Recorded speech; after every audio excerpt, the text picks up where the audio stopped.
Bismillahirrahmanirrahim. Assalamualaikum warahmatullahi wabarakatuh.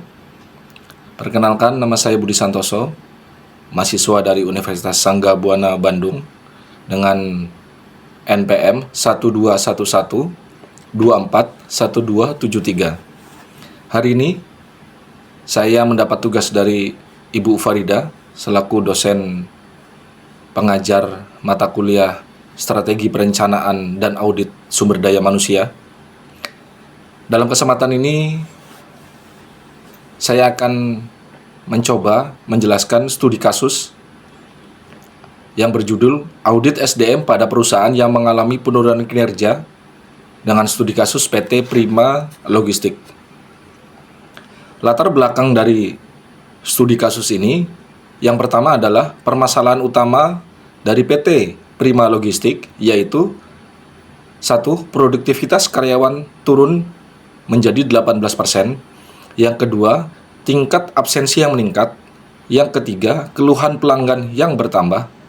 Yang terakhir adalah laba perusahaan yang mengalami penurunan.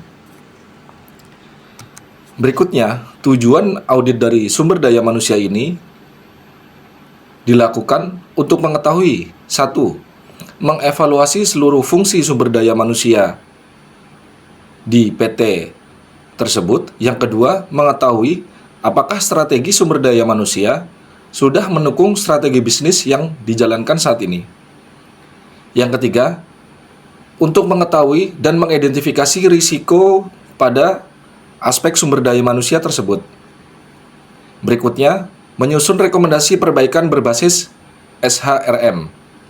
Yang terakhir, membuat roadmap implementasi 3-5 tahun ke depan. Perlu diketahui, konsep penting dari Strategic Human Resource Management atau SHRM. Inti SHRM adalah strategi SDM harus selaras dengan strategi bisnis perusahaan tersebut. Yang artinya, yang pertama, rekrutmen harus menghasilkan SDM yang kompeten. Yang kedua, pelatihan harus meningkatkan kemampuan kerja, penilaian kinerja harus objektif, kompensasi harus memotivasi, dan pengembangan karir harus adil. Yang terakhir, budaya organisasi harus mendukung pencapaian target perusahaan yang telah dicanangkan. Yang berikutnya, hasil audit fungsi dari SDM. Yang pertama, perencanaan sumber daya manusia. Temuan di lapangan belum dilakukan secara sistematis, antara kebutuhan tenaga kerja belum dianalisis dengan baik. Dampaknya, kompetensi tidak sesuai kebutuhan dan produktivitas menjadi rendah. Yang kedua, rekrutmen. Temuan paling penting adalah rekrutmen masih mengutamakan kedekatan personal dibanding kompetensi, mulai dari aspek sukuisme dan lain-lainnya. Dampaknya, kompetensi mengalami gap kualitas SDM dan rendah secara produktivitas. Yang ketiga, pelatihan. Temuannya, pelatihan belum berdasarkan Training Needs Analysis atau TNA. Akibatnya, yang pertama, kompetensi tidak berkembang. Yang berikutnya, biaya pelatihan menjadi tidak efektif. Berikutnya, temuan audit di lapangan terkait aspek penilaian kinerja. Permasalahannya, kinerja belum konsisten dilaksanakan dan penilaian belum secara objektif. Akibatnya, motivasi pekerja menjadi menurun dan sulit mengidentifikasi karyawan berprestasi. Berikutnya, terkait kompetensi. Indikasi di lapangan, yang pertama, belum mampu meningkatkan motivasi kerja. Berikutnya, pengembangan karir atau career path. Temuan audit di lapangan, permasalahannya promosi belum transparan. Dampaknya, karyawan merasa tidak adil dan risiko turnover menjadi meningkat. Berikutnya, budaya organisasi.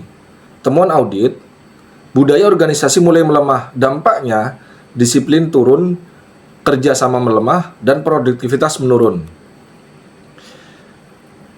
Kesimpulan audit, yang pertama, kondisi sumber daya manusia Satu, produktivitas turun menjadi 18%. Yang kedua, keluhan pelanggan meningkat. Yang ketiga, rekrutmen yang tidak berbasis kompetensi. Yang keempat, pelatihan tidak sesuai dengan kebutuhan. Dan yang kelima, promosi tidak transparan.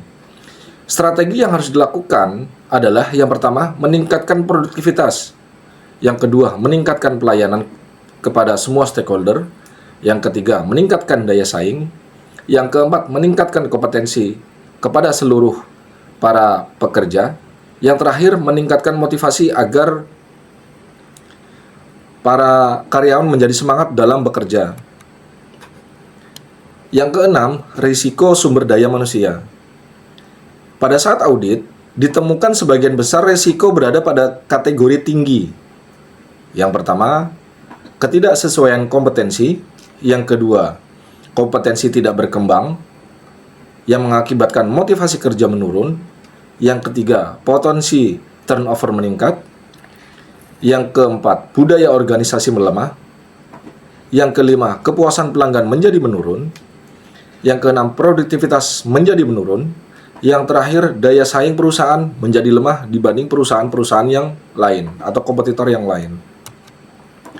Rekomendasi perbaikan yang harus dilakukan adalah satu, kompetensi based recruitment atau rekrutmen harus berbasis kompetensi.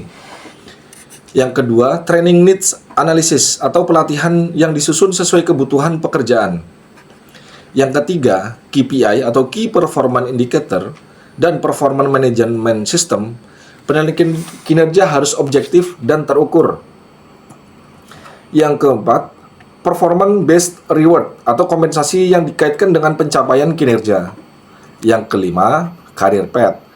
Berbasis kompetensi atau promosi yang dilakukan secara transparan dan berdasarkan prestasi.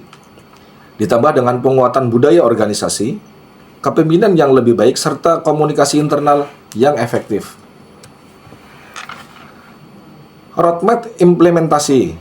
Yang pertama, yang harus dilakukan perusahaan dari sekarang sampai 1 tahun ke depan, yaitu melakukan standar kompetensi jabatan atau kompetensi based recruitment, penyesuaian KPI training needs analysis jangka menengah.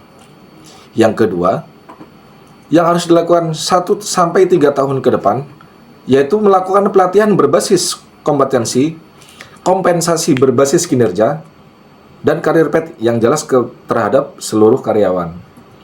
Yang terakhir, prospek jangka panjang 3-5 tahun ke depan harus dilakukan talent management succession planning atau penguatan budaya organisasi. Demikian yang dapat saya sampaikan. Terima kasih kepada seluruh para penonton. Mudah-mudahan ini jadi nilai manfaat. Terima kasih, saya akhiri. Bila taufik walhidayah. Assalamualaikum warahmatullahi wabarakatuh.